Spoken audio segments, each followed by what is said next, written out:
Asquerosa. ¿Cómo te atreves a dejar tu trabajo? ¿Quién nos va a mantener a partir de hoy? Esas fueron las palabras exactas que escuché del otro lado del teléfono. La voz de Paola, mi hija, sonaba como un grito de animal herido. Pero no era dolor lo que escuchaba. Era furia. Era desprecio puro. Mi marido también está desempleado. ¿En qué estabas pensando, mamá? ¿Cómo vamos a sobrevivir ahora? Me quedé en silencio, con el teléfono pegado a la oreja, sintiendo como cada palabra caía sobre mí como piedras. No lágrimas. No súplicas. Solo exigencias. Solo rabia porque su fuente de dinero se había secado. Acababa de cumplir 69 años 3 días atrás. 69 años de existencia en este mundo. Y nadie me había llamado. Nadie me había visitado. Ni siquiera un mensaje de texto. Esa mañana, después de 42 años trabajando en la misma fábrica textil, había entregado mi renuncia. Mis manos ya no podían con las máquinas. Mis rodillas ya no soportaban las 10 horas de pie. Mi espalda gritaba cada noche cuando intentaba acostarme. Pero Paola no preguntó cómo estaba. No preguntó si me dolía algo. No preguntó si necesitaba ayuda. Solo preguntó quién iba a mantenerla a ella. Bloqueaste las tarjetas. Mamá, ¿cómo pudiste hacerme esto? Su voz temblaba, pero no de tristeza. De indignación. Tengo facturas que pagar. Daniel no encuentra trabajo. Los niños necesitan ropa nueva para la escuela. Los niños. Mis nietos. Hacía 6 meses que no los veía. 6 meses desde la última vez que Paola apareció por mi departamento, y solo fue para pedirme que aumentara el límite de la tarjeta de crédito que tenía mi nombre pero que ella usaba libremente. Me senté en la única silla de mi cocina. La mesa estaba vacía. Ni siquiera había preparado café esa mañana. ¿Para qué? No había nadie para quien hacerlo. Paola, intenté decir, pero ella no me dejó terminar. No me vengas con excusas. Siempre has sido egoísta. Siempre pensando solo en ti. ¿Sabes lo que la gente va a decir cuando sepan que dejaste a tu propia hija en la calle? Egoísta. Esa palabra también cayó como un martillo sobre mi pecho. Yo, que había trabajado dobles turnos cuando ella estaba en la escuela. Yo, que nunca me compré un vestido nuevo para que ella pudiera tener los zapatos de marca que quería. Yo, que me salté comidas para que su refrigerador siempre estuviera lleno. Egoísta. Necesito que reactives las tarjetas hoy mismo. Hoy, mamá. No mañana. Hoy. Su tono era de orden, no de petición. Miré alrededor de mi departamento. Las paredes desnudas. Los muebles viejos que había comprado de segunda mano hace 20 años. La televisión que apenas funcionaba. El colchón hundido en mi habitación. Todo mi dinero siempre había ido para ella. Para Paola. Para sus caprichos. Para su casa grande en el barrio residencial. Para las clases de ballet de mi nieta. Para el colegio privado de mi nieto. Y ahora me llamaba egoísta. ¿Mamá? ¿Me estás escuchando? Su voz subió otro tono. Te estoy hablando. Te escucho, Paola. Entonces ve al banco ahora mismo y arregla esto. No tengo tiempo para tus dramas. Tengo cosas que hacer. Colgó. Ni siquiera esperó mi respuesta. Solo colgó. Me quedé ahí, con el teléfono en la mano, mirando la pantalla negra. El silencio de mi departamento era tan pesado que podía sentirlo en los hombros. Tan denso que costaba respirar. 69 años. 42 trabajando. 35 criando a una hija sola después de que su padre nos abandonara. Y esto era lo que recibía. Un teléfono que solo sonaba cuando necesitaban dinero. Una hija que me llamaba asquerosa. Nietos que probablemente ni siquiera recordaban mi cara. Me levanté despacio y caminé hacia la ventana. Desde el tercer piso podía ver la calle. La gente pasaba rápido, cada uno con su propia vida, con sus propios problemas. Nadie miraba hacia arriba. Nadie sabía que aquí, en este departamento pequeño y frío, una mujer acababa de entender algo terrible. No era amada. Era útil. Y ahora que ya no era útil, era desechable. Volví a la mesa y vi mi teléfono sobre la superficie rayada. Ningún mensaje. Ninguna llamada perdida aparte de la de Paola. Mi cumpleaños había pasado hace 3 días y el teléfono había permanecido mudo todo el día. Había esperado. Dios sabe que había esperado. Me quedé despierta hasta medianoche pensando que tal vez llegaría un mensaje tarde. Que tal vez Paola estaba ocupada pero se acordaría. Que tal vez los niños pedirían llamar a la abuela. Nada. Y cuando finalmente me atreví a llamarla yo al día siguiente, su respuesta fue rápida y cortante. Ay, mamá, lo siento. Se me olvidó por completo. Ya sabes cómo es. Te llamo después. Nunca llamó. Pero hoy sí. Hoy que corté su acceso a mi cuenta bancaria. Hoy sí me llamó. En menos de 2 horas desde que el banco procesó el bloqueo. Me serví un vaso de agua del grifo. Estaba tibia y tenía un sabor metálico, pero la bebí de todos modos. Mis manos temblaban ligeramente. No de tristeza. Era algo diferente. Algo que no había sentido en mucho tiempo. Era claridad. Por primera vez en décadas, podía ver la situación exactamente como era. Sin excusas. Sin justificaciones. Sin el velo de es mi hija, tiene que quererme aunque no lo demuestre. No me quería. Punto. Y probablemente nunca lo había hecho. Esa noche no pude dormir. Me quedé mirando el techo, escuchando los sonidos de los vecinos a través de las paredes delgadas. Alguien veía televisión. Alguien más discutía. Una pareja reía. Vida. Había vida en todas partes menos aquí. Pensé en todas las veces que Paola había prometido visitarme. El próximo fin de semana, mamá. Te lo prometo. Y luego las excusas. Los niños tenían actividades. Daniel tenía un compromiso. Ella no se sentía bien. El tráfico estaba imposible. Pensé en las navidades que pasé sola los últimos 3 años. Paola siempre tenía planes con la familia de Daniel. Es que su mamá insiste tanto. Mamá, tú entiendes, ¿verdad? Sí. Yo siempre entendía. Yo siempre perdonaba. Yo siempre esperaba. Y mientras tanto, mi cuenta bancaria se vaciaba mes tras mes. Los cargos en la tarjeta que ella usaba, restaurantes caros, ropa de marca, salones de belleza, juguetes, electrónicos. Nunca para mí. Siempre para ella. Me levanté de la cama cerca de las 4 de la mañana. No tenía sentido seguir intentando dormir. Fui a la cocina y esta vez sí me preparé café. Café barato, del que viene en bolsa, pero café al fin. Me senté de nuevo en mi silla y miré la superficie vacía de la mesa. En otras casas, en otras familias, las mesas tenían fotos. Fotos de nietos, de reuniones, de momentos felices. Mi mesa estaba vacía. Tomé mi teléfono y abrí la aplicación de redes sociales que Paola me había ayudado a instalar hace años. Para que veas las fotos de los niños, mamá. Entré a su perfil. Las fotos más recientes eran de hace 2 días. Una cena familiar. Paola, Daniel, mis 2 nietos. Todos sonriendo en un restaurante elegante. Las copas de vino en la mesa. Los platos que claramente costaban más de lo que yo gastaba en comida en una semana. Seguí bajando. Más fotos. La fiesta de cumpleaños de mi nieto. Había sido hace un mes. Globos, pastel enorme, decoraciones elaboradas. Yo no había sido invitada. Ni siquiera sabía que había sido su cumpleaños hasta que vi las fotos.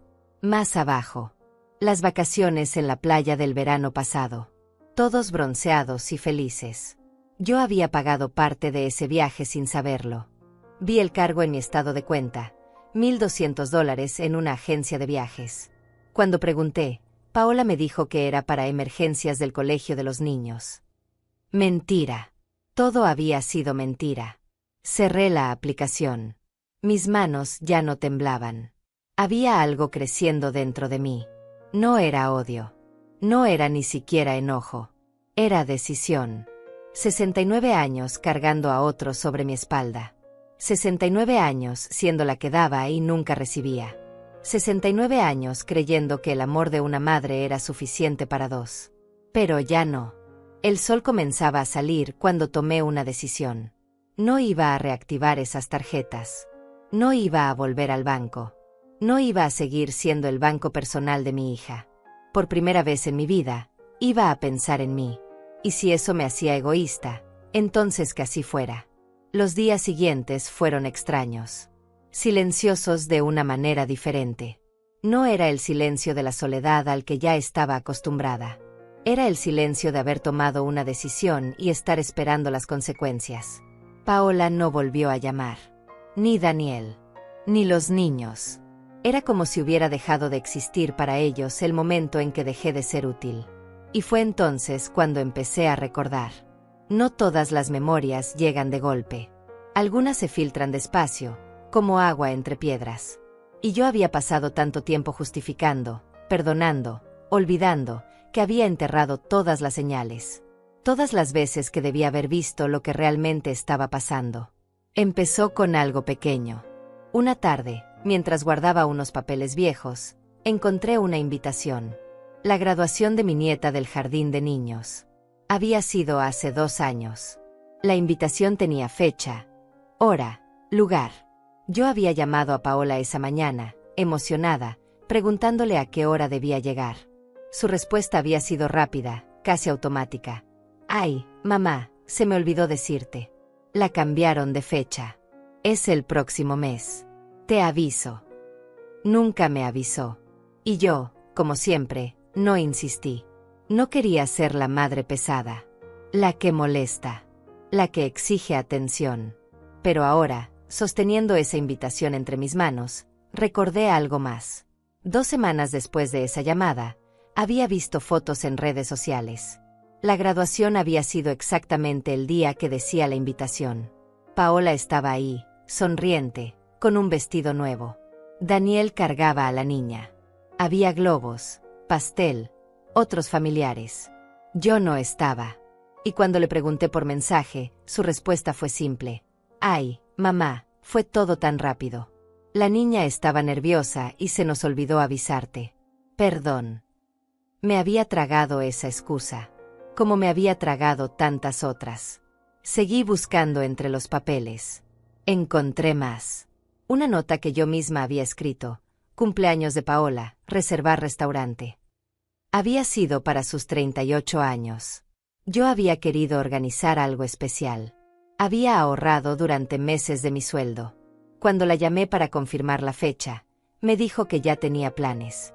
Que Daniel le había organizado una fiesta sorpresa.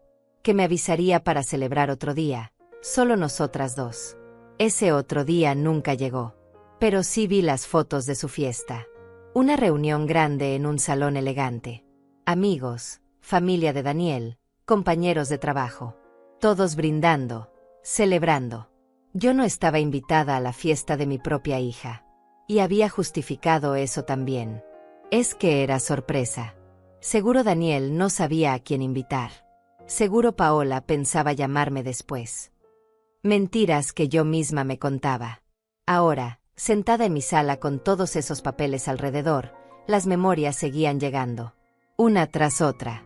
Como si una compuerta se hubiera abierto y ya no pudiera detener el flujo. El Día de las Madres de hace 3 años. Había esperado toda la mañana. Me puse mi mejor blusa, la que solo usaba para ocasiones especiales. Preparé café y compré pan dulce, pensando que tal vez Paola vendría con los niños. A las 3 de la tarde me atreví a llamarla. «¿Mamá?» «Ah, sí, feliz día. Oye, estamos en casa de la mamá de Daniel. Es que ella insistió tanto en que viniéramos. Ya sabes cómo es. Pero te veo pronto, ¿sí?» Colgué y me quedé mirando el pan dulce sobre la mesa. Nadie vino. Comí sola. El pan sabía a cartón en mi boca. Esa noche, las fotos en redes sociales mostraban a Paola abrazando a su suegra. El pie de foto decía, con la mejor suegra del mundo. Gracias por tanto amor. Me pregunté si alguna vez Paola había publicado algo así sobre mí. Entré a su perfil y busqué. Busqué durante 1 hora. Nada. Ni una sola foto mía en los últimos 5 años.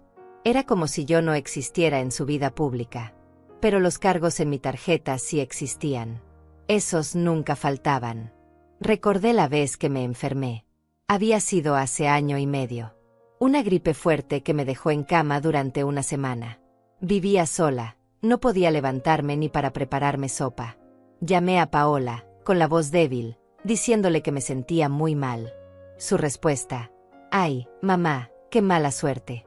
Justo esta semana estoy súper ocupada. ¿No puedes pedirle a alguna vecina que te ayude?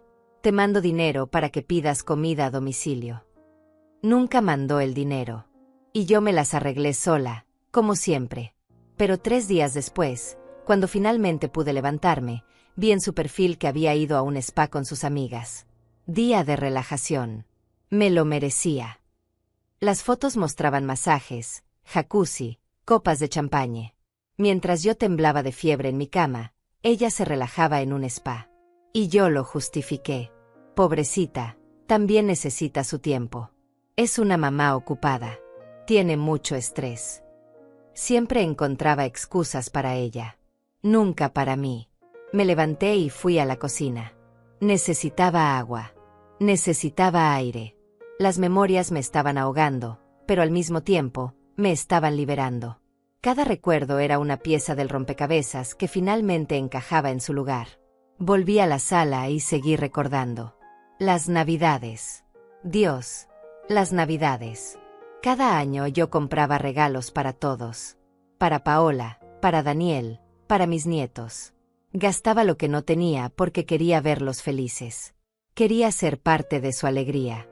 Los regalos que yo recibía, si es que recibía alguno, eran cosas que claramente habían comprado a último minuto. Una vez fue un juego de toallas baratas. Otra vez, una caja de chocolates que estaba en oferta, aún tenía la etiqueta de descuento pegada. Pero lo peor no eran los regalos. Era que ni siquiera pasaban la Navidad conmigo. Siempre tenían otros planes. Siempre era solo un ratito. Mamá, tenemos que ir con la otra familia también. Y ese ratito eran 20 minutos. 20 minutos de visita obligada. Los niños ni siquiera se quitaban los abrigos. Paola miraba su teléfono todo el tiempo. Daniel esperaba en el auto. Bueno, mamá, nos tenemos que ir. Gracias por los regalos. Te queremos. Y se iban. Y yo me quedaba sola con mi árbol pequeño y mis adornos viejos, intentando convencerme de que 20 minutos eran suficientes. Pero nunca lo fueron. Abrí uno de los cajones de mi antiguo mueble y saqué mi chequera. Empecé a revisar los talones viejos. Quería ver exactamente cuánto había dado. Cuánto había entregado de mi vida, convertido en números. Los números no mentían. $500 para el depósito del departamento cuando Paola se casó. 1,200 para los muebles. 300 mensuales durante 2 años cuando Daniel perdió su primer trabajo. 800 para la cirugía dental de mi nieto. 2,000 para el enganche del auto de Paola. Y eso sin contar los cargos mensuales de la tarjeta de crédito. Eso sumaban entre $400 y $700 cada mes. Todos los meses. Durante años. Hice cálculos aproximados en una hoja de papel. La cifra me dejó sin aire. Más de $80,000 en los últimos 10 años. $80,000 que yo había trabajado, había sudado, había sufrido para ganar. $80,000 que nunca usé para mí. Que nunca gasté en arreglar mi departamento, en comprarme ropa decente, en tomarme unas vacaciones, en hacerme un chequeo médico completo. $80,000 a cambio de 20 minutos en Navidad y llamadas solo cuando necesitaban más dinero. Me recargué contra el respaldo de la silla. La casa estaba oscureciendo. No había prendido las luces. No quería. La oscuridad se sentía apropiada para lo que estaba descubriendo. No había sido descuido. No había sido que Paola estuviera ocupada. No había sido mala suerte que siempre olvidara las fechas importantes. Había sido intencional. Yo era una fuente de recursos. Un cajero automático. Y como tal, me mantenían a distancia. Lo suficientemente cerca para sacar dinero. Lo suficientemente lejos para no tener que fingir afecto real. Las lágrimas finalmente llegaron. Pero no eran lágrimas de tristeza. Eran lágrimas de rabia. De frustración. De años de negación que se rompían como cristal. ¿Cómo había sido tan ciega? ¿Cómo había permitido esto durante tanto tiempo? Pero conocía la respuesta. La había sabido siempre. Era mi hija. Era lo único que tenía. Y el miedo a perderla, a quedarme completamente sola, me había hecho aceptar migajas. Me había hecho creer que algo era mejor que nada. Pero ahora entendía la verdad. Ya no tenía nada que perder. Porque nunca había tenido nada real. Solo la ilusión de una familia. Solo la fantasía de que algún día ella cambiaría. De que algún día me amaría como yo la amaba a ella. Esa noche tampoco dormí bien. Pero esta vez era diferente. No era tristeza lo que me mantenía despierta. Era determinación. Algo estaba cambiando dentro de mí. Algo que había estado dormido durante décadas, finalmente estaba despertando. No sabía qué iba a hacer exactamente. Pero sabía que no iba a seguir siendo invisible. No iba a seguir siendo usada. 69 años era demasiado tiempo viviendo para otros. Tal vez era hora de vivir para mí. Pasó una semana completa sin que Paola llamara. 7 días de silencio absoluto. Y ese silencio me decía más que 1000 palabras. No estaba preocupada por mí. No estaba preguntándose si estaba bien, si necesitaba algo, si me sentía enferma. Solo estaba castigándome con su ausencia. Esperando que el silencio me quebrara. Que me hiciera correr de vuelta al banco a reactivar esas tarjetas. Pero algo extraño estaba pasando. Mientras más días pasaban, más clara veía todo. Era como si me hubieran quitado una venda de los ojos y ahora el mundo se veía diferente. Más nítido. Más real. Me descubrí observando todo con nuevos ojos. Las paredes de mi departamento. Los muebles que había comprado hace 20 años y nunca reemplacé porque cada centavo extra iba para Paola. La ropa en mi armario, toda vieja, descolorida, fuera de moda. Los zapatos con las suelas gastadas que había reparado 3 veces porque no quería gastar en unos nuevos. Todo esto mientras mi hija publicaba fotos con bolsos de marca y vestidos nuevos cada mes. Una mañana, mientras tomaba café, mi teléfono sonó. El corazón me dio un vuelco. Tal vez era Paola. Tal vez finalmente había reflexionado. Tal vez iba a disculparse. Pero no era ella. Era un número desconocido. Dudé antes de contestar. Casi nunca recibía llamadas de números que no conocía. Hola. Señora Alma Rodríguez. Era una voz de hombre. Formal. Seria. Sí, soy yo. Buenos días, señora. Habla el licenciado Esteban Mesa. Soy abogado. Necesito hablar con usted sobre un asunto importante. ¿Podríamos encontrarnos?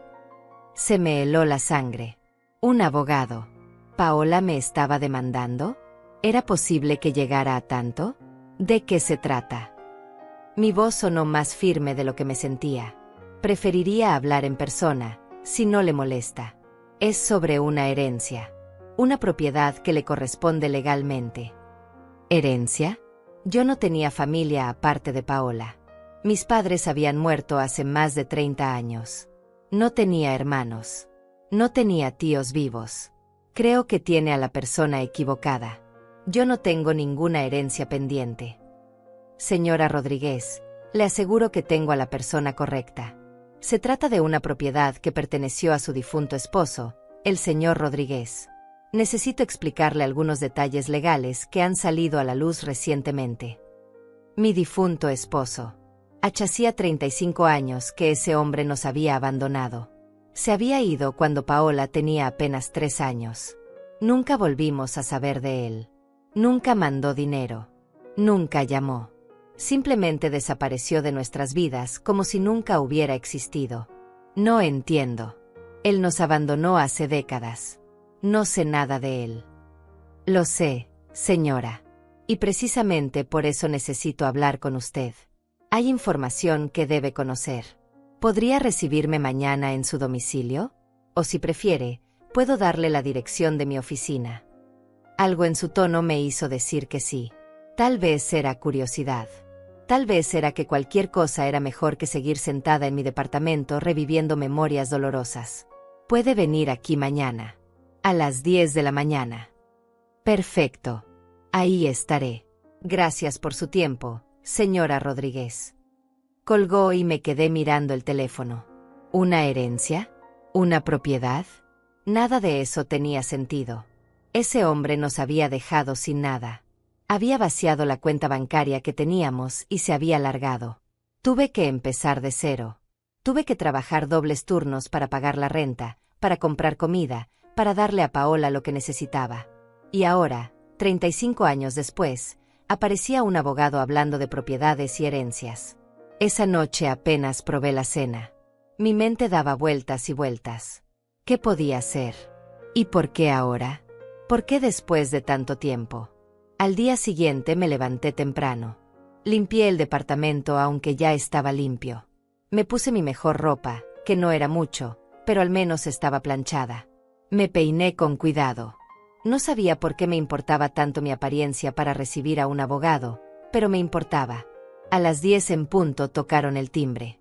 Abrí la puerta y me encontré con un hombre de unos 50 años. Traje oscuro, portafolio de piel, anteojos. Se veía profesional. Serio. Señora Rodríguez.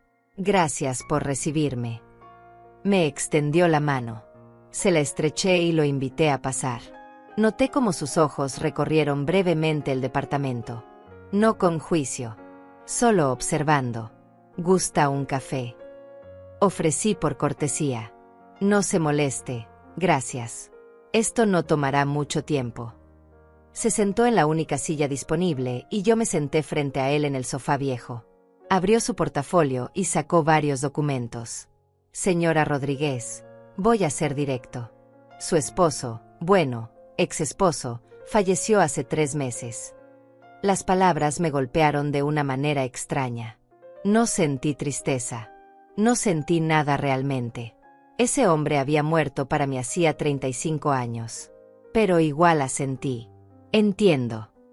Él vivía en otra ciudad. Rehizo su vida.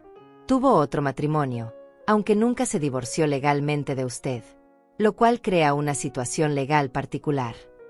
Hizo una pausa. Él tenía propiedades, una casa, y según la ley, al no haberse divorciado oficialmente, usted sigue siendo su esposa legítima, lo que significa que tiene derecho a parte de la herencia. Me quedé en silencio, procesando. Ese hombre que nos abandonó, que nos dejó sin nada, que nunca volvió a preguntar por su hija. Había estado viviendo en otra ciudad, con otra familia, con propiedades. No quiero nada de él. Las palabras salieron antes de que pudiera pensarlas. El abogado levantó la mano. Entiendo su posición, señora. Créame. Entiendo. Pero hay más. Hay una mujer que dice ser su esposa. Ella y su hijo están reclamando toda la herencia. Dicen que usted no tiene derecho a nada porque el matrimonio estaba terminado hace décadas. Y tienen razón. Estaba terminado. Legalmente no, y esa es la diferencia. Sacó más papeles. Esta casa vale aproximadamente $250,000. La mitad le corresponde a usted por ley. Son $125,000, señora Rodríguez. La cifra flotó en el aire entre nosotros. $125,000. Más dinero del que había visto en toda mi vida. Más de lo que había ganado en años de trabajo. ¿Por qué me está diciendo esto? ¿Usted los representa a ellos? No. Yo represento al Estado en este caso. Mi trabajo es asegurarme de que los bienes se distribuyan legalmente. Y legalmente, usted tiene derecho a esa herencia. Pero necesito que firme algunos documentos. Necesito que reclame lo que le corresponde. Miré los papeles sobre la mesa. Mi mente corría a 1000 por hora. ¿Ellos saben de mí? La otra mujer y el hijo. Saben que existió un matrimonio previo. Están peleando la validez legal. Dicen que fue abandono de su parte también. Que usted nunca lo buscó, nunca inició un divorcio, nunca reclamó nada. Una risa amarga salió de mi garganta. Porque no tenía dinero ni para un abogado. Porque estaba ocupada criando sola a mi hija. Porque asumí que si él quería divorciarse, él lo haría. Lo sé. Y la ley está de su lado. El abogado se inclinó hacia adelante. Señora Rodríguez, entiendo que esto es mucho que procesar. No necesita decidir ahora mismo. Pero sí necesito que sepa que tiene opciones. Puede reclamar lo que le corresponde. O puede renunciar a ello. La decisión es suya. ¿Y si reclamo? ¿Cuánto tiempo tomaría? Unos meses, tal vez. Hay que ir a juicio. Hay que presentar pruebas. Pero tengo el certificado de matrimonio original. Tengo registros de que nunca hubo divorcio. El caso es sólido. Me froté las sienes. Todo esto era demasiado. Hace una semana mi mayor preocupación era cómo pagar la renta de este mes sin mi sueldo. Y ahora estaba hablando de cientos de miles de dólares. ¿Puedo pensarlo? Por supuesto. Pero necesito una respuesta en 2 semanas. Después de eso, si no reclama, la herencia irá completamente para la otra familia. Asentí. El abogado me dejó su tarjeta y copias de algunos documentos. Me explicó que podía llamarlo cuando quisiera, que estaba disponible para responder cualquier pregunta. Cuando se fue, me quedé sentada en el sofá, mirando los papeles sobre la mesa. $125,000. Una casa. Una propiedad. Dinero que cambiaría mi vida completamente. Que me permitiría vivir mis últimos años con dignidad. Que me permitiría arreglar este departamento, comprar ropa nueva, hacerme los chequeos médicos que había pospuesto durante años. Pero había algo más en esos papeles. Algo que el abogado había mencionado de pasada. Ese hombre había tenido otro hijo. Un hijo que creció con su padre presente. Un hijo que tuvo lo que Paola nunca tuvo. Un padre. Y ahora ese hijo quería quedarse con todo. Quería borrar mi existencia como si yo nunca hubiera sido su esposa. Como si Paola nunca hubiera sido su hija. Por primera vez en días, una sonrisa pequeña apareció en mi rostro. No era una sonrisa de alegría. Era algo más oscuro. Más determinado. Tal vez ese hombre me había abandonado. Tal vez me había dejado con nada. Pero ahora, décadas después, me estaba dando algo sin quererlo. Me estaba dando opciones. Me estaba dando poder. Y yo iba a decidir exactamente qué hacer con ello. Pero primero, necesitaba saber más.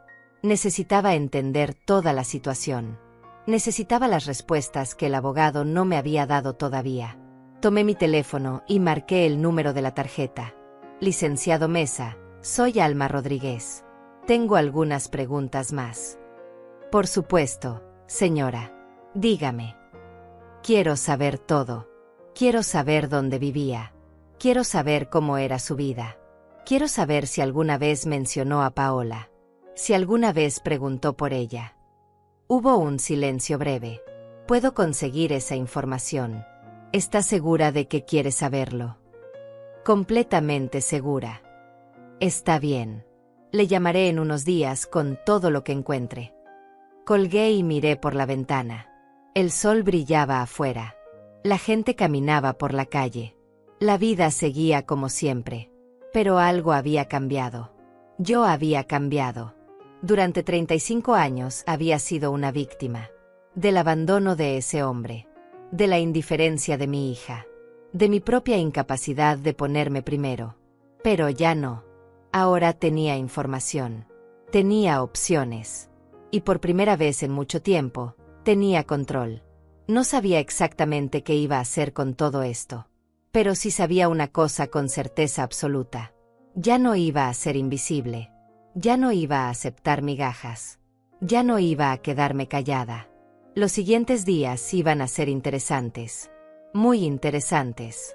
El licenciado Mesa me llamó exactamente 4 días después, tal como había prometido, y su voz sonaba diferente esta vez. Más cuidadosa, como si estuviera eligiendo cada palabra con precaución antes de decirla, porque sabía que lo que tenía que contarme iba a dolerme de maneras que tal vez ni yo misma podía anticipar todavía.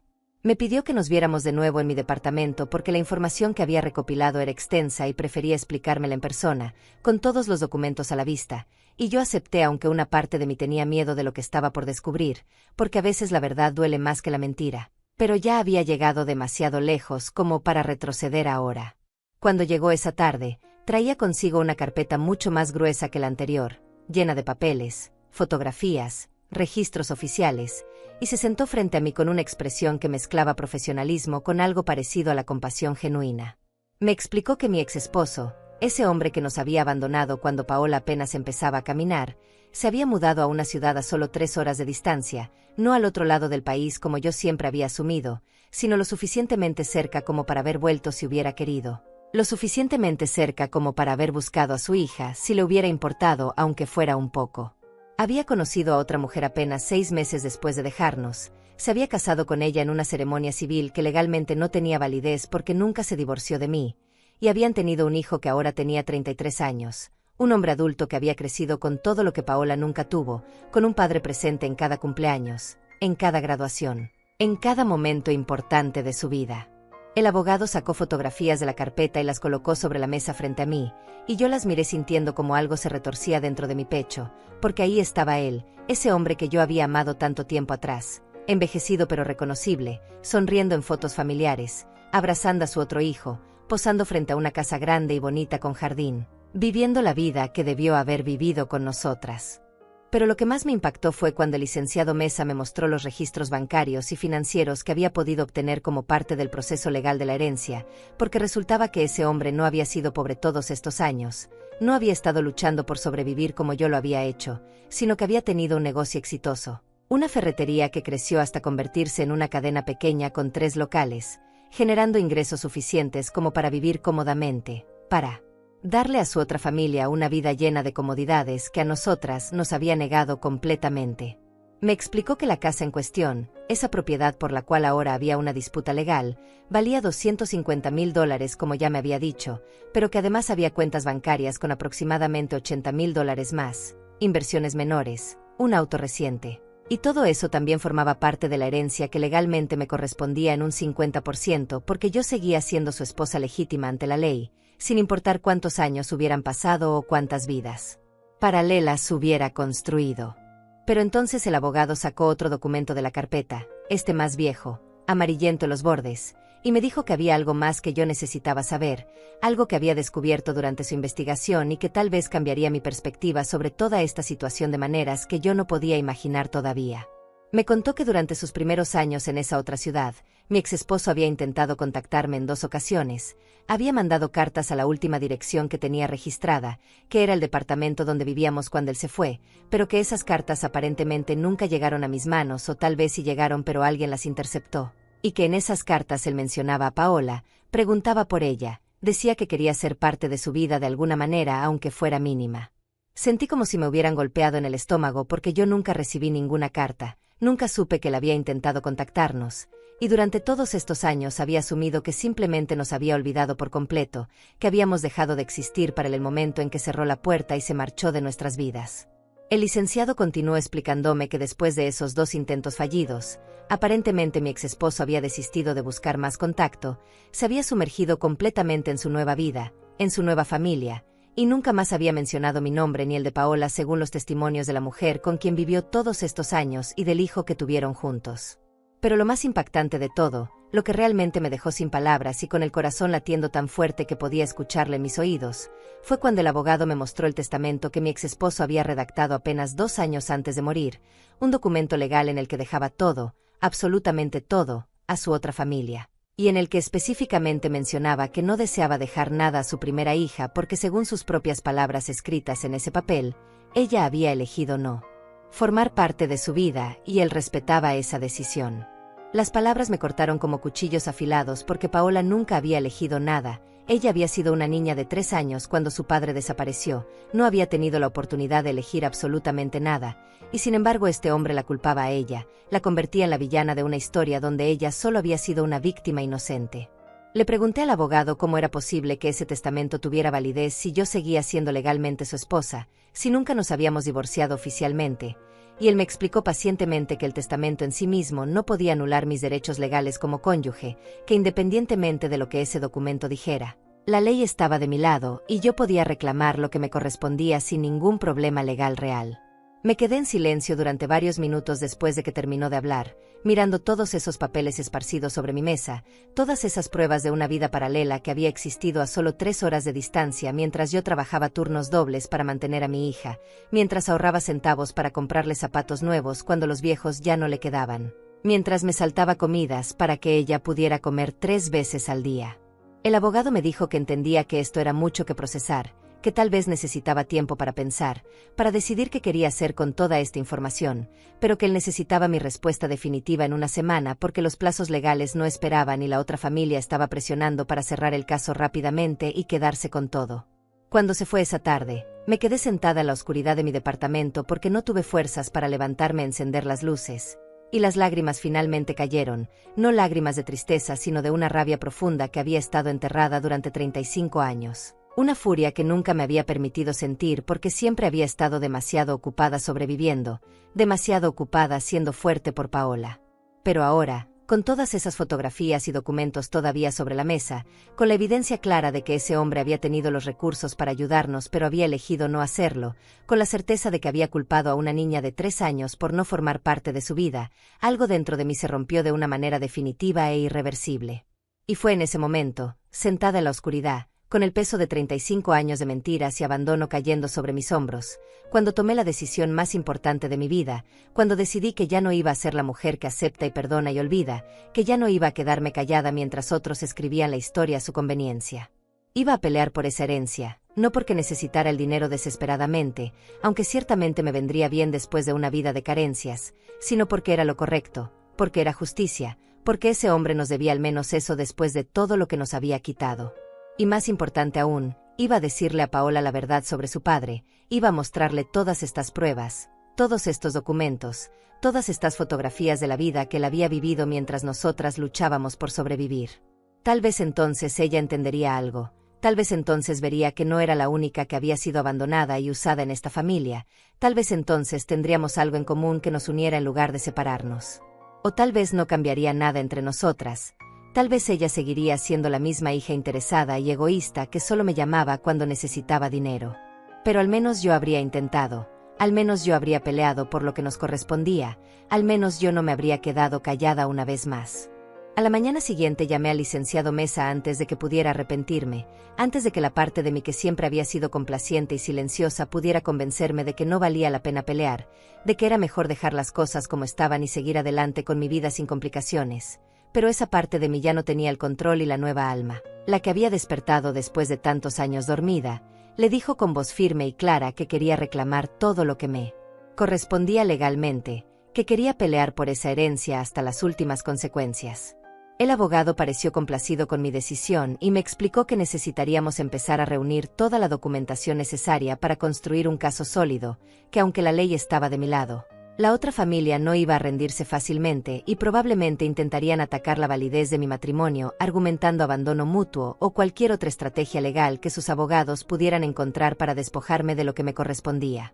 Me pidió que buscara cualquier evidencia que tuviera de mi matrimonio original, fotografías de la boda si las había conservado, cartas o documentos que demostraran que habíamos vivido juntos como esposos, cualquier prueba de que yo había intentado mantener el contacto o de que él había desaparecido deliberadamente dejándonos sin recursos.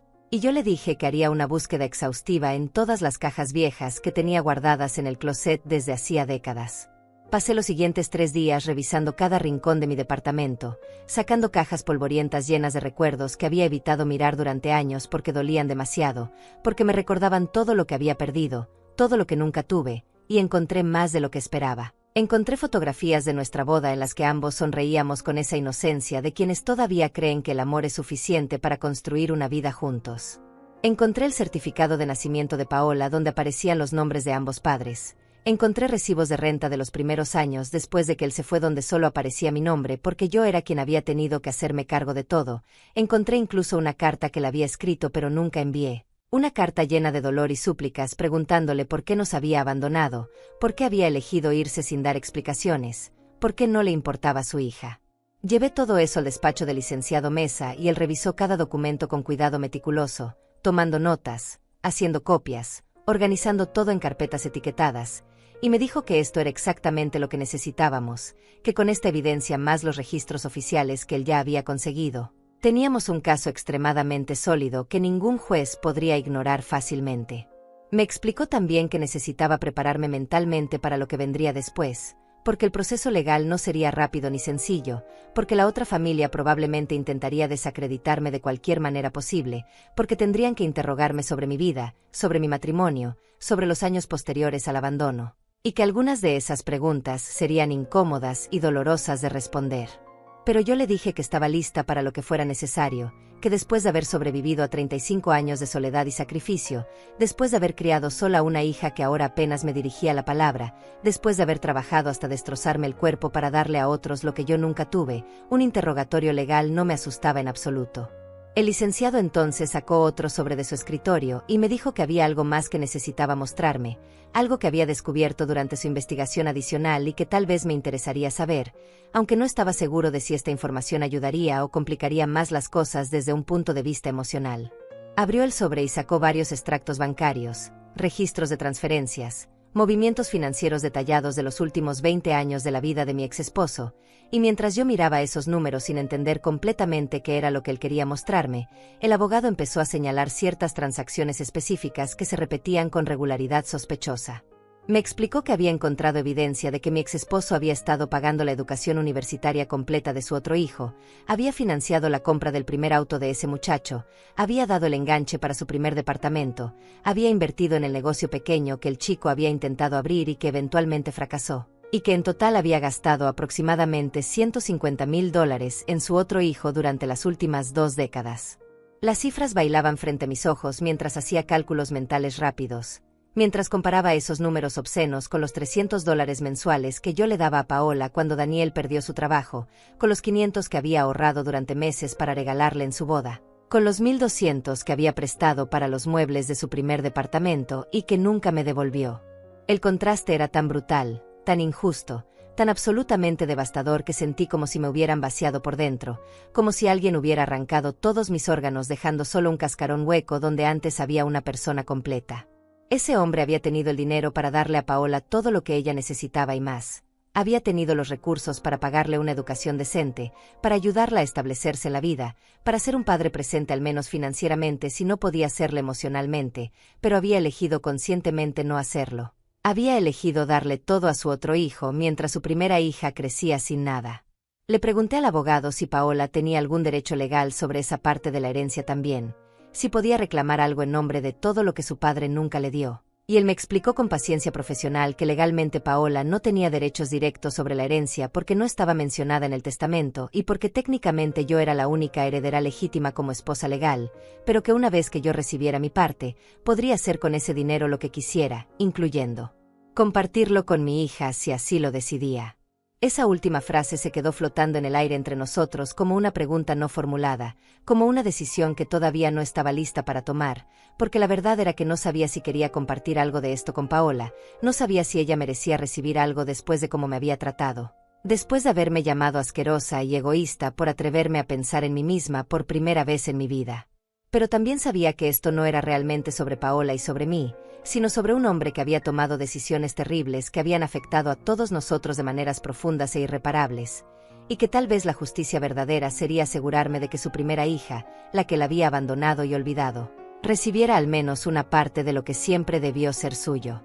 El licenciado me dijo que no tenía que decidir nada de eso todavía, que primero necesitábamos ganar el caso, asegurarnos de que yo recibiera lo que me correspondía legalmente, y que después tendría todo el tiempo del mundo para decidir qué hacer con ese dinero, con esa propiedad, con toda esa justicia tardía que finalmente estaba llegando después de tantos años de espera. Salí de su oficina esa tarde con la cabeza dándome vueltas, con tantos pensamientos y emociones contradictorias que no sabía cómo procesarlos todos al mismo tiempo, y mientras caminaba de regreso a mi departamento por las calles que conocía de memoria después de tantos años viviendo en el mismo lugar, me di cuenta de que estaba sonriendo a pesar de todo. Sonriendo porque por primera vez en mucho tiempo sentía que tenía control sobre mi propia vida. Cuando llegué a casa encontré 3 mensajes de Paola en mi teléfono, los primeros en 2 semanas completas, y mi corazón dio un salto pensando que tal vez finalmente había reflexionado, que tal vez había entendido lo injusta que había sido conmigo, pero cuando escuché los mensajes de voz descubrí que solo quería saber si ya había ido al banco a reactivar las tarjetas, si ya había reconsiderado mi decisión egoísta de dejar mi trabajo, si ya me había dado cuenta de que ella y su familia me necesitaban. Borré los mensajes sin responder porque ya no tenía energía para seguir siendo la madre que suplica por migajas de atención, la que acepta cualquier trato con tal de no perder el contacto con su hija, y en lugar de eso me serví un vaso de agua y me senté a mirar los documentos que el abogado me había dado para revisar. Toda esa evidencia de una vida que pudo haber sido diferente si solo ese hombre hubiera tenido, aunque fuera un poco de decencia. Esa noche dormí mejor que en semanas. No porque todo estuviera resuelto, sino porque finalmente tenía un plan, tenía un propósito, tenía algo por lo cual luchar que era más grande que simplemente sobrevivir un día más. Y mañana empezaría oficialmente la batalla legal que cambiaría todo. Las semanas siguientes se convirtieron en un torbellino de actividad legal que me mantuvo ocupada de maneras que nunca había experimentado antes, con citas en el despacho del licenciado Mesa, con firmas de documentos interminables, con preparación para testimonios y declaraciones que tendría que dar frente a un juez, y aunque todo el proceso era agotador y a veces confuso, también me daba un sentido de propósito que había estado ausente de mi vida durante demasiado tiempo. El abogado me explicó que la otra familia había contratado a un bufete bastante agresivo que estaba intentando toda clase de estrategias para invalidar mis derechos, argumentando que el abandono había sido mutuo, que yo nunca había intentado buscar a mi exesposo, que había dejado pasar décadas sin reclamar nada y que eso demostraba que no tenía interés real en el matrimonio o en mantener ningún tipo de vínculo legal con él. Pero el licenciado Mesa se mostraba confiado en que ninguno de esos argumentos tendría peso real ante un juez, porque la ley era clara respecto a que un matrimonio no disuelto legalmente seguía siendo válido independientemente del tiempo transcurrido o de las circunstancias personales, y que mis derechos como esposa legítima no podían ser anulados simplemente porque la otra familia deseara que así fuera.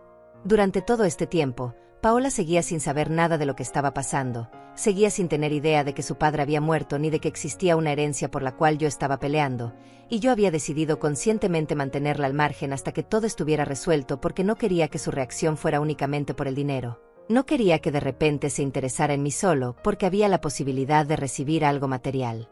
Pero también sabía que eventualmente tendría que contarle todo, tendría que mostrarle los documentos, las fotografías, la evidencia de que su padre había vivido tan cerca durante todos estos años sin intentar contactarla nunca, sin preguntar por ella, sin demostrar el más mínimo interés en saber cómo estaba creciendo su hija. Una tarde, mientras revisaba por enésima vez los papeles del caso en mi mesa, empecé a pensar en cómo sería ese momento de revelación, en qué palabras usaría para contarle a Paola algo que probablemente cambiaría su perspectiva sobre toda su vida, y me di cuenta de que necesitaba planear ese encuentro con cuidado. Necesitaba asegurarme de que cuando finalmente nos sentáramos a hablar, yo tuviera todo organizado de manera que no quedara espacio para malentendidos o manipulaciones. Decidí que esperaría hasta que el juez emitiera su fallo final, hasta que tuviera la certeza legal de que la herencia me correspondía y de que nadie podría quitármela, y entonces invitaría a Paola a mi departamento para una conversación que hacía falta desde hacía mucho tiempo, una conversación donde finalmente le diría todo lo que había estado guardando durante años. Todas las veces que me había sentido usada y abandonada por ella, todas las ocasiones en que su indiferencia me había partido el corazón. Empecé a escribir notas para mí misma, puntos que no quería olvidar mencionar durante esa conversación, cosas que necesitaba decirle aunque dolieran, aunque la hicieran sentir incómoda, porque ya había pasado demasiado tiempo callando mis sentimientos verdaderos para no incomodar a los demás, para mantener una paz falsa que en realidad solo me lastimaba a mí. El licenciado Mesa me llamó un martes por la tarde para decirme que la fecha de la audiencia final había sido establecida para dentro de 3 semanas, que el juez había revisado toda la documentación presentada por ambas partes y que quería escuchar los testimonios en persona antes de emitir su fallo, y que yo necesitaba prepararme mentalmente para responder preguntas difíciles sobre mi matrimonio, sobre los años posteriores al abandono, sobre por qué nunca había intentado divorciarme. Oficialmente. Pasé días ensayando posibles respuestas frente al espejo de mi baño, practicando mantener la calma mientras explicaba que no me había divorciado porque no tenía dinero para pagar un abogado, porque estaba demasiado ocupada trabajando y criando sola a mi hija, porque honestamente pensé que si él quería terminar legalmente el matrimonio sería su responsabilidad hacerlo, ya que él había sido quien se fue. También empecé a limpiar mi departamento de manera obsesiva, no porque fuera a recibir visitas, sino porque necesitaba mantener mis manos ocupadas mientras mi mente procesaba todo lo que estaba por venir, y mientras limpiaba encontré más fotografías viejas, más recuerdos de una época en que todavía creía que las cosas podían mejorar, que algún día Paola valoraría todo lo que yo había sacrificado por ella. Había una foto en particular que me hizo detenerme, una imagen de Paola a los 15 años en su graduación de secundaria, sonriendo con su diploma en mano, y yo a su lado con un vestido que había usado durante años porque no podía permitirme comprar ropa nueva. Y recordé cómo ese día ella había estado molesta conmigo porque no pude comprarle el vestido de fiesta caro que quería, porque mi sueldo apenas alcanzaba para la renta y la comida y no quedaba nada para lujos. Guardé esa fotografía junto con todas las demás evidencias que pensaba mostrarle cuando llegara el momento, cuando finalmente nos sentáramos cara a cara y tuviéramos la conversación que debimos haber tenido hace años, la conversación donde yo dejaría de ser solo la madre que da y empieza y ella tendría que escuchar, realmente escuchar, todo lo que yo había cargado en silencio durante décadas. El día de la audiencia llegó más rápido de lo que esperaba y me desperté con el estómago revuelto de nervios, pero también con una determinación férrea que me sorprendió a mí misma, porque durante toda mi vida había sido una mujer que evitaba los conflictos, que prefería ceder antes que pelear. Pero ahora estaba lista para enfrentar lo que fuera necesario con tal de obtener la justicia que me correspondía. Me puse mi mejor ropa, que seguía sin ser gran cosa pero al menos estaba limpia y planchada, y mientras me miraba en el espejo antes de salir vi a una mujer diferente a la que había sido hace apenas 2 meses. Vi a alguien que había encontrado su fuerza en el lugar más oscuro, en el momento más doloroso, y que ahora estaba lista para reclamar su lugar en el mundo. El licenciado Mesa me esperaba en las escaleras del juzgado y me saludó con una sonrisa profesional, pero también con un brillo en los ojos que me decía que él creía genuinamente que íbamos a ganar este caso, que toda la preparación y toda la documentación que habíamos reunido durante semanas iba a valer la pena. Entramos juntos a la sala del tribunal y vi por primera vez a la otra familia, la mujer con quien mi exesposo había vivido todos estos años y su hijo ya adulto, ambos mirándome con una mezcla de curiosidad y hostilidad, como si yo fuera la intrusa, como si yo fuera quien había llegado a arruinar sus vidas, cuando en realidad yo solo estaba reclamando lo que legalmente me correspondía. El juez entró y todos nos pusimos de pie, y cuando finalmente me llamaron al estrado para dar mi testimonio, sentí como todo el miedo y la incertidumbre se transformaban en claridad absoluta, en la certeza de que estaba haciendo lo correcto, de que después de 69 años de poner a otros primero finalmente era mi turno de pelear por mí misma. Y mientras empezaba a hablar, a contar mi historia con voz firme aunque por dentro temblara, supe que sin importar cómo terminara todo esto, ya había ganado algo mucho más valioso que cualquier cantidad de dinero. Había recuperado mi dignidad. El juez escuchó mi testimonio completo sin interrumpir, tomando notas ocasionales mientras yo explicaba con todo el detalle que pude recordar cómo había sido mi matrimonio, cómo había llegado el abandono repentino sin explicaciones ni advertencias, cómo había tenido que reconstruir mi vida desde cero mientras criaba sola a una niña pequeña que constantemente preguntaba por qué su papá no volvía a casa. Cuando terminé de hablar, el abogado de la otra familia se levantó para hacerme preguntas que claramente estaban diseñadas para hacerme parecer negligente o interesada, preguntándome por qué nunca había buscado activamente a mi exesposo, por qué nunca había iniciado procedimientos de divorcio, por qué después de tantos años de silencio ahora aparecía reclamando derechos sobre propiedades y dinero que según ellos no me correspondían moralmente aunque tal vez sí legalmente. Respondí cada pregunta con la calma que había practicado durante días, explicando que no tenía recursos para contratar abogados cuando apenas podía pagar la renta y la comida, que había asumido que si él quería divorciarse tendría que iniciar el proceso ya que había sido su decisión abandonarnos, que nunca imaginé que él estaba construyendo una vida próspera a solo 3 horas de distancia mientras yo trabajaba turnos dobles en una fábrica textil destruyéndome las manos y la espalda. El abogado intentó insinuar que mi aparición ahora era conveniente y calculada, que tal vez había sabido de la muerte de mi exesposo y había visto una oportunidad de enriquecerme, pero el licenciado Mesa intervino inmediatamente presentando evidencia de que yo había sido contactada por las autoridades como parte del proceso legal estándar de liquidación de herencias, que no había buscado activamente esta situación, sino que había sido informada de mis derechos legales por obligación del sistema judicial. Luego fue el turno de la otra mujer de testificar y mientras la escuchaba hablar sobre los años que había pasado con mi exesposo, sobre la vida que habían construido juntos, sobre el hijo que habían criado, sentí una mezcla extraña de emociones que no podía definir completamente, porque por un lado había rabia de que ella hubiera tenido todo lo que yo debí tener, pero por otro lado también había algo parecido a la lástima porque ella también había sido engañada, había vivido creyendo que estaba en un matrimonio legítimo cuando en realidad técnicamente era la otra mujer aunque ella no lo supiera. Ella lloró mientras hablaba de cómo mi exesposo nunca le había mencionado que tenía una hija de un matrimonio anterior, de cómo había descubierto mi existencia solo después de su muerte cuando empezaron a revisar los documentos legales, de cómo se sentía traicionada y confundida por haber construido su vida entera sobre una mentira que él había mantenido cuidadosamente oculta durante décadas. El hijo también testificó y su hostilidad hacia mí era palpable en cada palabra que pronunciaba, culpándome de querer robar lo que según él era legítimamente suyo, lo que su padre había trabajado para construir y dejarle a él, sin entender o sin querer entender que ese mismo padre había abandonado a otra familia, a otra hija, sin darles absolutamente nada durante todos esos años. El juez escuchó todos los testimonios, revisó toda la documentación presentada por ambas partes, los registros de matrimonio, los certificados, los extractos bancarios, las fotografías, cada pieza de evidencia que habíamos recopilado durante semanas, y finalmente anunció que necesitaba tiempo para deliberar y que emitiría su fallo por escrito en un plazo de 2 semanas. Salimos del juzgado agotados emocionalmente y el licenciado Mesa me dijo que había ido muy bien, que mi testimonio había sido convincente y coherente, que la evidencia documental era irrefutable y que estaba confiado en que obtendríamos un fallo favorable, pero que teníamos que ser pacientes y esperar a que el sistema judicial siguiera su curso. Las 2 semanas siguientes fueron las más largas de mi vida, cada día arrastrándose con una lentitud insoportable mientras yo intentaba mantenerme ocupada con tareas domésticas y evitaba pensar demasiado en todas las posibilidades, en lo que haría si ganaba, en lo que significaría si perdía, en cómo cambiaría mi vida independientemente del resultado. Finalmente llegó la llamada del licenciado Mesa un viernes por la tarde y su voz sonaba diferente, emocionada pero profesional, y me dijo que habíamos ganado, que el juez había fallado completamente a mi favor reconociendo mi derecho legítimo como esposa legal a la mitad de todos los bienes de mi exesposo, incluyendo la casa, las cuentas bancarias, las inversiones, todo. Me explicó que el fallo incluía un análisis detallado de cómo la ley de matrimonio funcionaba en estos casos, de cómo un matrimonio no disuelto seguía siendo válido independientemente de las circunstancias personales o del tiempo transcurrido, y de cómo la otra familia tendría que aceptar la división de bienes según lo establecido legalmente, aunque no les gustara moralmente.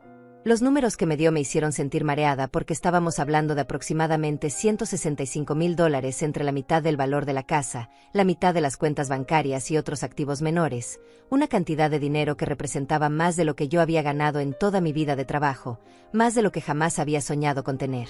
Pero más allá del dinero, lo que realmente me impactó fue la sensación de justicia, de que finalmente después de 35 años de cargar sola con todo el peso del abandono, alguien había reconocido oficialmente que lo que me había pasado estaba mal, que yo tenía derecho a algo mejor, que mi sufrimiento y mi sacrificio no habían sido invisibles después de todo.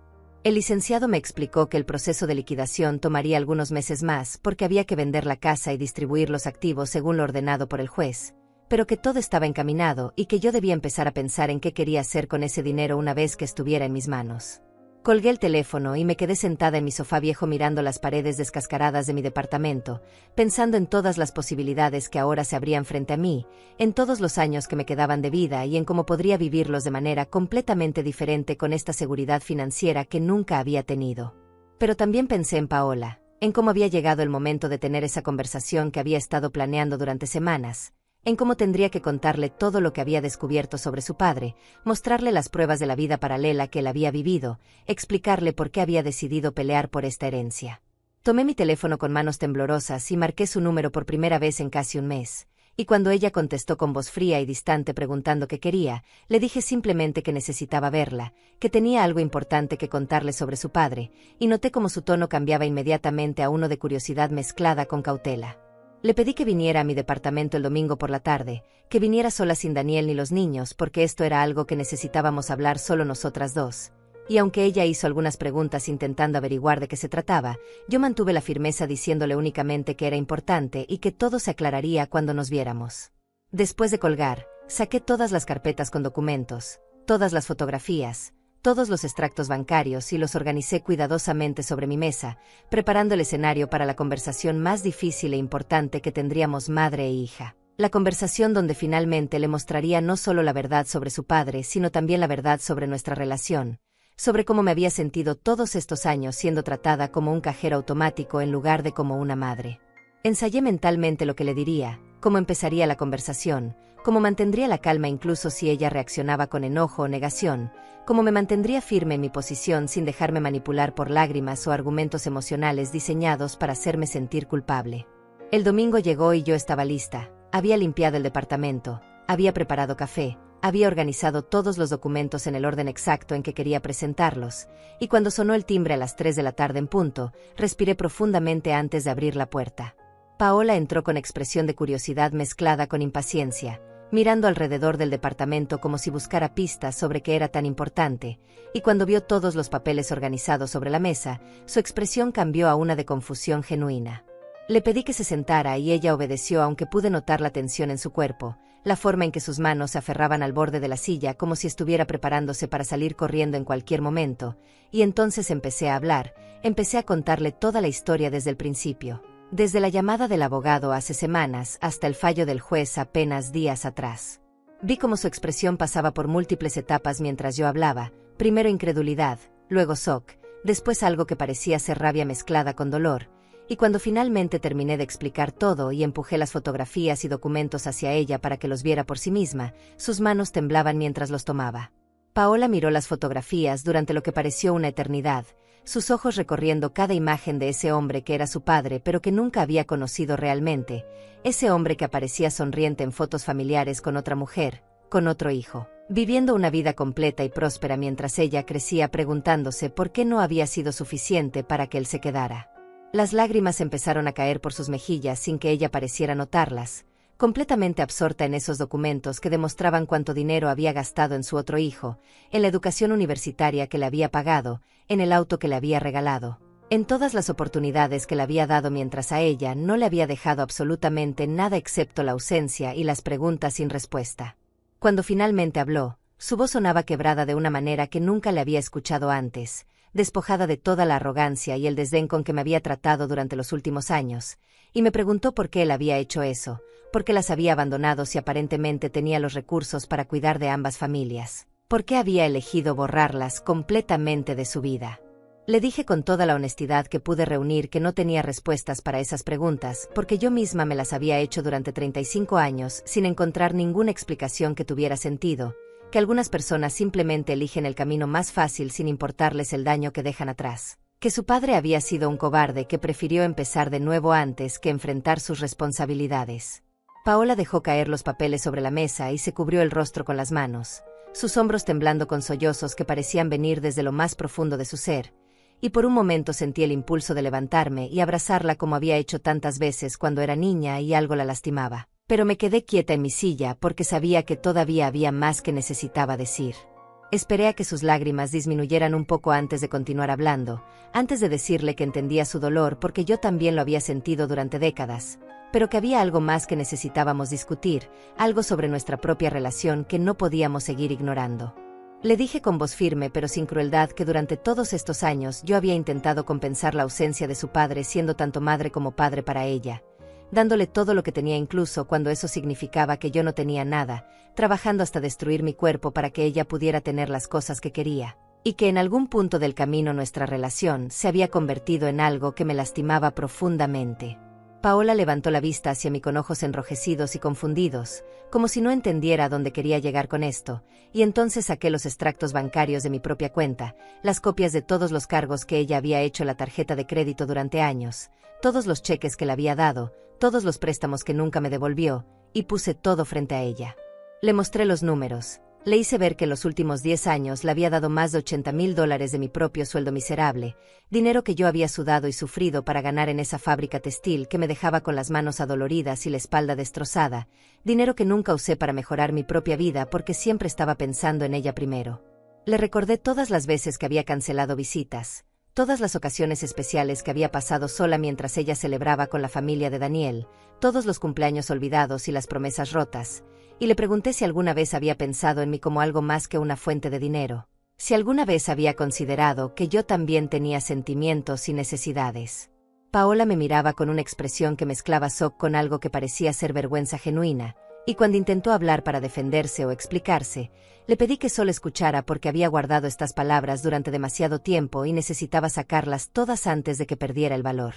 Le dije que cuando me había llamado hace semanas gritándome y llamándome asquerosa por atreverme a bloquear las tarjetas y dejar mi trabajo, algo dentro de mí se había roto de manera irreparable, que esa llamada me había abierto los ojos a una verdad que había estado negando durante años, la verdad de que ella no me amaba, solo me necesitaba mientras yo fuera útil. Las lágrimas volvieron a sus ojos, pero esta vez no eran solo de tristeza por su padre, sino también de algo más. Tal vez de reconocimiento doloroso de que mis palabras tenían fundamento, que había tratado a su propia madre con un desdén y una indiferencia que no merecía nadie. Le conté sobre las noches que había pasado sola en este departamento frío y vacío, sobre las veces que había visto sus publicaciones en redes sociales, celebrando con amigos y familia mientras yo esperaba una llamada que nunca llegaba, sobre el cumpleaños número 69 que pasé completamente olvidada hasta que necesitó algo de mí. Paola finalmente habló con voz temblorosa diciéndome que no se había dado cuenta, que había estado tan absorta en su propia vida y sus propios problemas que nunca había considerado realmente cómo me sentía yo, que había dado por sentado que yo siempre estaría ahí sin importar cómo la tratara porque eso es lo que las madres hacen. Le respondí que sí, eso es lo que las madres hacen, dan amor incondicional a sus hijos, pero que el amor de una madre no significa que tenga que aceptar ser tratada sin respeto o dignidad, que incluso las madres merecen ser valoradas y apreciadas y no solo usadas. Hubo un silencio largo y pesado entre nosotras, lleno de años de dolor no expresado, de resentimientos acumulados, de oportunidades perdidas para tener conversaciones honestas antes de que las cosas llegaran a este punto de ruptura casi total. Entonces le dije algo que había estado pensando durante días, algo que sabía que la sorprendería pero que necesitaba decir de todas formas. Le dije que había decidido darle la mitad de la herencia que me correspondía, aproximadamente $80,000. No porque ella lo mereciera después de cómo me había tratado, sino porque era lo que su padre debió haberle dado cuando estaba vivo. Vi cómo sus ojos se agrandaban con sorpresa genuina, como si no pudiera creer lo que estaba escuchando, y rápidamente levanté la mano para detener cualquier palabra de gratitud prematura porque todavía no había terminado de explicar mis condiciones. Le dije que ese dinero venía con la expectativa de que nuestra relación cambiara completamente, de que si quería ser parte de mi vida de ahora en adelante tendría que demostrarme con acciones y no solo con palabras que me valoraba como persona y no solo como fuente de recursos, que necesitaba verla hacer un esfuerzo real por incluirme en su vida de maneras significativas. Le expliqué que el resto del dinero lo usaría para mí misma por primera vez en mi vida, para arreglar este departamento o tal vez mudarme a uno mejor, para comprarme ropa decente, para hacerme los chequeos médicos que había estado posponiendo durante años, para tal vez tomarme unas pequeñas vacaciones y conocer lugares que siempre había querido ver pero nunca pude porque cada centavo iba para ella. Paola asintió lentamente mientras más lágrimas caían por su rostro, y esta vez cuando habló su voz sonaba diferente, más pequeña, más vulnerable. Me dijo que lo sentía, que sentía no haber sido la hija que yo merecía, que sentía haber dado por sentado todo lo que había hecho por ella durante tantos años. Me dijo que ver toda esta evidencia sobre su padre, sobre cómo había elegido conscientemente abandonarla y darle todo a otro hijo, le había hecho ver reflejado en él algo de su propio comportamiento hacia mí, que había estado replicando el mismo patrón de tomar sin dar, de usar sin valorar, de asumir que el amor de un padre o una madre era algo que podía explotar sin consecuencias. Le dije que apreciaba sus disculpas pero que las palabras no eran suficientes esta vez, que necesitaba ver cambios reales y consistentes durante meses antes de poder empezar a reconstruir la confianza que se había roto, que estaba dispuesta a darle esa oportunidad, pero que no iba a volver a ser la madre que acepta migajas y pretende que es suficiente. Nos quedamos sentadas en silencio durante un rato más largo, cada una procesando todo lo que se había dicho, todo lo que había salido a la luz durante esta conversación que había sido años en gestación. Y cuando Paola finalmente se levantó para irse, se acercó a mí con pasos inciertos y me preguntó si podía abrazarme. La dejé hacerlo aunque mi cuerpo estaba rígido al principio, no acostumbrado a este tipo de contacto físico con ella después de tanto tiempo de distancia emocional, pero gradualmente sentí como algo dentro de mí se suavizaba un poco, no perdonando todo pero tal vez abriendo una pequeña puerta a la posibilidad de que las cosas pudieran ser diferentes. Cuando se fue esa tarde, me quedé en mi departamento sintiendo una mezcla extraña de agotamiento emocional y algo parecido a esperanza cautelosa, porque aunque sabía que el camino hacia una relación saludable con mi hija sería largo y difícil, al menos ahora habíamos puesto todas las cartas sobre la mesa, habíamos dicho las verdades dolorosas que necesitaban ser dichas, y tal vez, solo tal vez, podríamos empezar a construir algo nuevo sobre los escombros de lo que había sido. Han pasado 6 meses desde aquella tarde en que Paola y yo tuvimos la conversación más honesta y dolorosa de nuestras vidas, 6 meses desde que puse sobre la mesa todas las verdades que había guardado durante décadas, y puedo decir con certeza que las cosas han cambiado de maneras que nunca imaginé posibles cuando todo esto comenzó. La herencia finalmente se liquidó completamente hace 3 meses y recibí los $85,000 que me correspondían después de darle a Paola su parte tal como había prometido, y con ese dinero hice cosas que nunca pensé que podría hacer. Me mudé a un departamento más grande y luminoso en un barrio mejor. Compré muebles nuevos que elegí yo misma sin pensar en el precio. Me hice todos los chequeos médicos que había pospuesto durante años y resultó que necesitaba lentes nuevos y tratamiento para la artritis que me estaba destruyendo las manos silenciosamente. Pero más allá de las cosas materiales, lo que realmente cambió fue la manera en que me veo a mí misma, porque durante toda mi vida había definido mi valor por cuánto podía dar a otros, por cuánto podía sacrificar, por cuánto podía soportar en silencio. Y ahora finalmente entiendo que mi valor como persona no depende de mi utilidad para los demás, sino simplemente del hecho de que existo y merezco dignidad y respeto. Paola ha estado viniendo a visitarme cada 2 semanas, trayendo a los niños que ahora me llaman abuela con más familiaridad y cariño genuino, y aunque al principio sus visitas se sentían forzadas y llenas de incomodidad, gradualmente hemos ido encontrando un ritmo nuevo en nuestra relación. Uno donde ella realmente pregunta cómo estoy y escucha mis respuestas en lugar de solo hablar de sus propios problemas. No voy a mentir y decir que todo es perfecto ahora porque no lo es. Todavía hay momentos de tensión, todavía hay cicatrices emocionales que probablemente nunca sanarán completamente, pero hay algo diferente en la forma en que nos relacionamos, hay un respeto mutuo que antes no existía. Hay un entendimiento de que ambas fuimos dañadas por el abandono de ese hombre, pero que no tenemos que seguir replicando esos patrones de dolor. Ella usó su parte de la herencia para pagar deudas y hacer algunos arreglos necesarios en su casa, y aunque sé que Daniel todavía no ha encontrado trabajo estable, Paola ha empezado a buscar empleo por su cuenta en lugar de asumir que yo debería mantenerlos, lo cual veo como un paso importante hacia su propia independencia y madurez. A veces pienso en mi exesposo, en ese hombre que tomó decisiones tan terribles que afectaron a tantas personas de maneras que él probablemente nunca consideró completamente, y me pregunto si alguna vez se arrepintió, si alguna vez pensó en la hija que abandonó, si alguna vez sintió aunque fuera un poco de culpa por todo el dolor que causó. Pero luego me doy cuenta de que esas preguntas ya no me quitan el sueño como antes, porque he aprendido que no puedo controlar las acciones de otros ni encontrar sentido a decisiones que nunca tuvieron lógica real. Lo único que puedo controlar es mi propia vida, mis propias elecciones, la manera en que decido vivir los años que me quedan. He empezado a hacer cosas solo para mí, pequeñas cosas que me dan alegría sin ningún otro propósito que mi propio disfrute, como tomar clases de tejido en el centro comunitario cerca de mi nuevo departamento donde he conocido a otras mujeres de mi edad con historias similares de sacrificio y redescubrimiento. O caminar por el parque cada mañana simplemente porque me gusta sentir el sol en la cara y escuchar los pájaros. La semana pasada Paola me preguntó si quería acompañarla y los niños a un día de campo el próximo fin de semana, y lo que más me sorprendió no fue la invitación en sí sino la manera en que la hizo, con genuino deseo de mi compañía y no como una obligación o como pago por algo que esperaba recibir de mí. Acepté por supuesto, porque a pesar de todo el dolor y la decepción, sigue siendo mi hija y esos siguen siendo mis nietos. Y si hay una posibilidad de construir algo real y saludable con ellos en los años que me quedan, quiero intentarlo con el corazón abierto pero también con los ojos bien abiertos a las señales de alerta. Cuando miro hacia atrás a la mujer que era hace apenas 6 meses, esa mujer sentada en su departamento frío y vacío sintiendo que su propia hija la había borrado de su vida, casi no puedo reconocerme en ella, porque ahora soy alguien diferente, alguien que aprendió a ponerse a sí misma primero sin sentir culpa, alguien que entiende que el amor propio no es egoísmo sino supervivencia. No sé qué me depara el futuro, si la relación con Paola seguirá mejorando o si eventualmente volveremos a caer en viejos patrones, si los años que me quedan estarán llenos de paz o de nuevos desafíos, pero lo que sí sé con certeza absoluta es que nunca más volveré a ser invisible en mi propia vida. He aprendido que es posible amar a alguien profundamente y al mismo tiempo establecer límites firmes, que es posible ser generosa sin permitir ser explotada, que es posible perdonar sin olvidar las lecciones que el dolor nos enseñó. Y si mi historia puede servir de algo para alguien más que esté pasando por situaciones similares, que se sienta usada o abandonada o invisible en su propia familia, quiero que sepan que nunca es demasiado tarde para reclamar su dignidad, nunca es demasiado tarde para exigir el respeto que merecen, nunca es demasiado tarde para empezar a vivir para ustedes mismos. Porque al final del día, la única persona que estará con ustedes desde el primer hasta el último aliento es ustedes mismos. Y esa persona merece todo el amor y cuidado que han estado dando tan libremente a otros durante toda su vida.